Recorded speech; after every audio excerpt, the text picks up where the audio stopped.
Hello and welcome to our WIFR FastCast.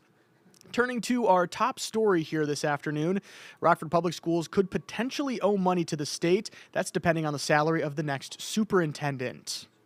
Should Dr. Larry Huff receive his $285,000 salary with RPS 205, the school district would be forced to pay a fine supporting pensions. This is because Huff's salary would exceed the income collected by Governor J.B. Pritzker.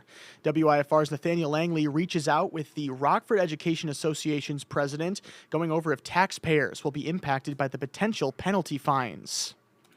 Hey folks, WIFR's Nathaniel Langley here, and today I'm checking in on what teachers describe as an affordability crisis at Rockford Public Schools.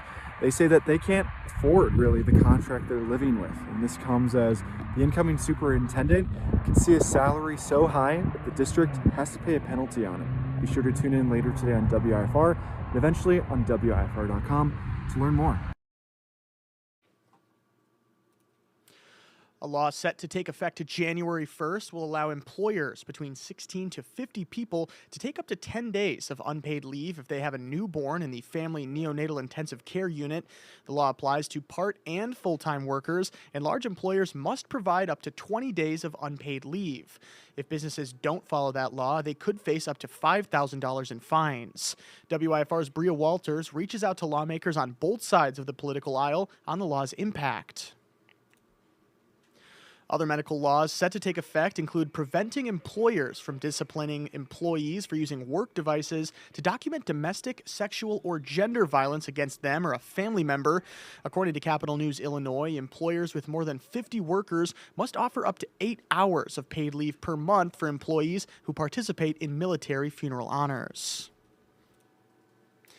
And starting January 1st through the 15th, Keep Northern Illinois Beautiful will host several sites for those who need to recycle their Christmas trees. It includes Alpine, Andrews, Gambino Park, Levings Lake, and Sandy Hollow Road.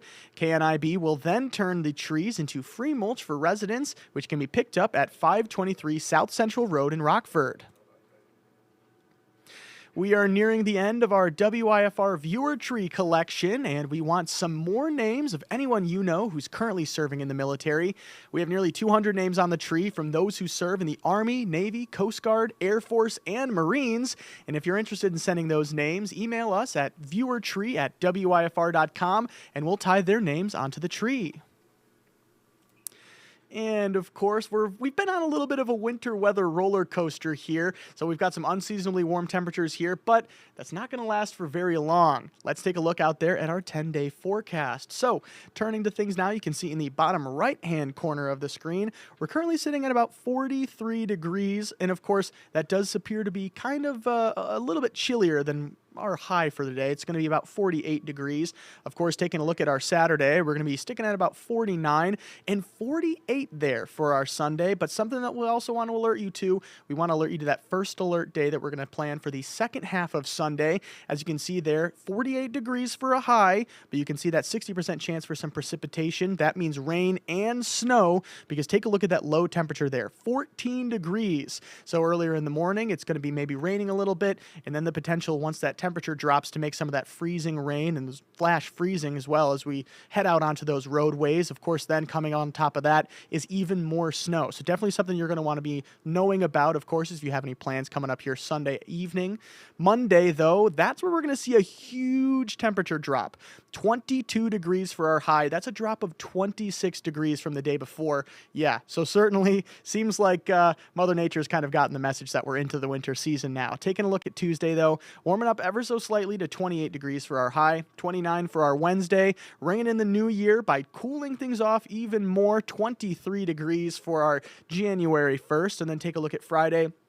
33 degrees, getting above that freezing mark there, but something I know a lot of folks have been excited for is kind of to see a little bit of that return to sunshine here this week. I know earlier this week and as well today here, we've been popping up those different weather cameras throughout our different shows on the morning show as well as the blend, and I'll tell you, it's been looking a little bit gloomy out there, so it's nice to see that we're going to have a little more of that sunshine coming back for us here as we ring in the new year. Now, those stories that I just mentioned will be coming up in our shows. Those will be at 4, 5, 6, and 10, and of course, we want want to make sure that you can get the latest news both in the state line and across the country. And you can head to our website at www.wifr.com, or the best way for us to get that accurate information out to you is head to the App Store and download our WIFR News app. I'm just going to leave this QR code. You can just scan that, and that should take you right to your App Store. If you have an iPhone, that's the Apple App Store, and if you have a Samsung, it's the Google Play Store.